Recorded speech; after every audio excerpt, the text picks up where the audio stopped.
Après avoir monté la machine selon les informations du manuel utilisateur, mettre l'huile moteur, capacité 0,6 litres. Faire le niveau du filtre à air avec l'huile moteur.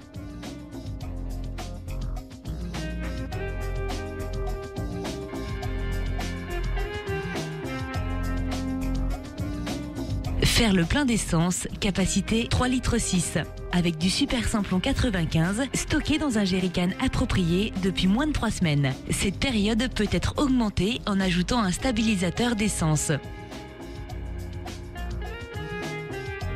Enlever la roue de transport avant.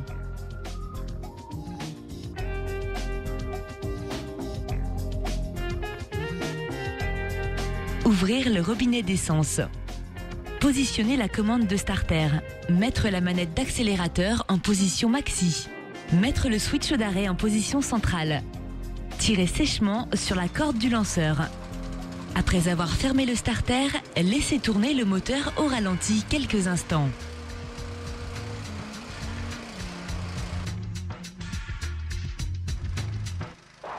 La motobineuse transformable Quattro Junior est capable de travailler en profondeur jusqu'à 30 cm dans les terrains les plus difficiles grâce à ses outils de diamètre 325 mm équipés de couteaux hélicoïdaux très résistants.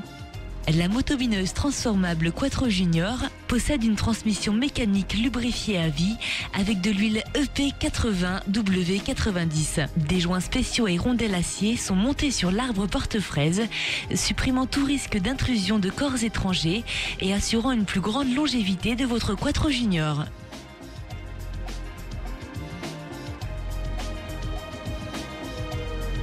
La béquille réglable permet d'optimiser l'utilisation de votre Quattro. La tige partie droite vers le sol, très pratique pour les terrains durs, ou partie courbée vers le bas et l'arrière pour les terrains meubles, donnant un effet de talon et aidant à un avancement régulier. Le confort de l'utilisateur est augmenté en adaptant la hauteur de ces tiges pour la profondeur de travail. Sans oublier le réglage multiposition du guidon par une seule poignée. Le Quattro Junior est doté d'un moteur Honda GX 160 chemisée fonte avec un filtre à air à bain d'huile qui augmente considérablement sa durée de vie. De ce fait, il est destiné à une utilisation intense et professionnelle. Pour l'utilisation de la marche arrière, il est important de vérifier qu'aucun obstacle se trouve derrière. Lâcher la poignée de marche avant, réduire le régime moteur, positionner le levier de vitesse en marche arrière et embrayer avec la poignée gauche.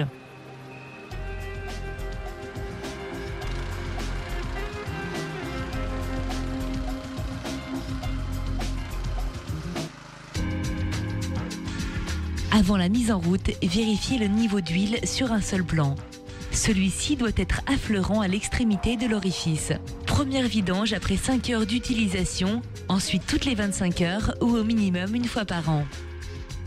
Vérifiez l'encrassement du filtre à air avant chaque utilisation, au minimum une fois par an. Vidanger et remplacez l'huile. Remettre le couvercle en respectant le sens du montage et le bon positionnement. Vérifiez périodiquement le niveau d'huile dans le pont à l'aide du bouchon. Celui-ci doit être affleurant à l'extrémité de l'orifice.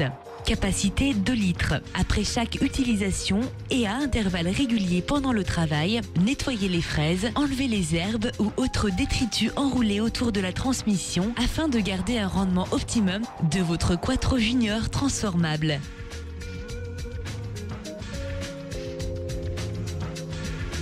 Les motobineuses transformables Quattro Junior et Quattro peuvent recevoir un kit labour comprenant une paire de roues avec masse d'alourdissement et moyeu, une charrue réversible et un contrepoids avant avec son support. Montez les flasques de moyeu sur les roues. Positionnez les masses d'alourdissement dans les roues et les fixez avec les vis et écrous. Enlevez les fraises, graissez l'arbre de transmission, montez les tubes moyeux en prenant soin de bien bloquer les vis de fixation et les vis de pince. Important pour la durée de vie des moyeux en évitant le jeu.